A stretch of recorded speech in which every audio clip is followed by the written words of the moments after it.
مجھے تو یاد ہے ایک دفعہ میں کسی باہر کی ایئر لائن میں سفر کر رہا تھا. اب کوئی کیمرہ سے ویڈیو بنا کے ڈالتا نا, میں تو یہ ڈر رہا تھا یار کسی نے ویڈیو بنا کے ڈال دی تو میرا تو بیڑا غرق, میں تو ایئرپورٹ پہ اترنا مشکل ہو جائے گا. اب ایئر ہوسٹس تھی, وہ ایئر لائن بھی کسی دوسرے ملک کی تھی, ایمریٹس ایئر لائن تھی میرا خیال ہے. اب وہ ایئر ہوسٹس بھی عربی. اب ظاہر ہے ایئر ہوسٹس تو اکثر ینگ ہی ہوتی ہیں.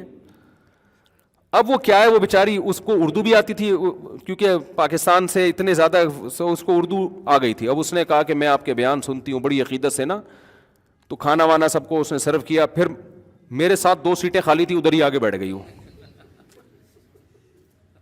اب ایئر ہوسٹس بیٹھ گئی, کہہ رہی وہ آپ سے مجھے آدھا گھنٹہ اس نے مجھ سے بات چیت کی ہے. اردو تھوڑی کمزور تھی اس کی, لیکن اپنے مسائل اور یہ, اور مجھے آدھے گھنٹے میں, مجھے الحمدللہ اللہ سے امید لگا کے کہہ رہا ہوں, کوئی دعوے نہیں کہ مجھے کوئی الحمدللہ فتنہ نہیں ہو رہا تھا کہ جو ہے نا, جیسے ایک ٹین ایجز لڑکوں کو تو وہ تو شاید یہ تاریخی لمحات ہوں ان کے لیے نا, ڈائری میں لکھ لیں.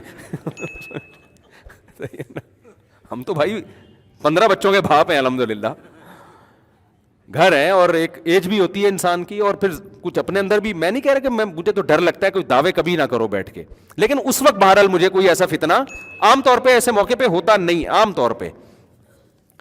تو میں بیٹھ گیا, میں اپنا آرام سے بیٹھوں, وہ ادھر آ کے پہلے تو وہ مسائل پوچھتی رہی, پھر بیٹھ ہی گئی.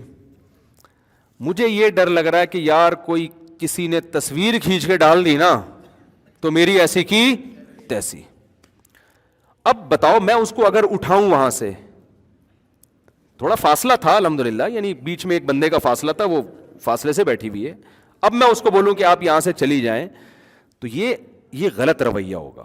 یہ آپ ایک میسج دے رہے ہیں کہ گویا مجھے آنٹی چونکہ آپ سے بہت فتنہ ہو رہا ہے اور اب میرے جذبات کنٹرول میں نہیں ہے, اور گناہ سے بچنا بھی فرض, گناہ کے مقدمات سے دفع ہو جائیں یہاں سے آپ. نتیجہ چاہے کتنے ہی اچھے اخلاق سے آپ بولیں, تو ایسے موقع پہ جب وہ آپ کو اپنا ایک روحانی پیر و مرشد سمجھ رہی ہے, اور کراؤڈ پورے مجمع میں, کوئی بند کمرے میں تھوڑی ہے, بند کمرے میں کسی عورت کے ساتھ تنہائی جائز نہیں ہے.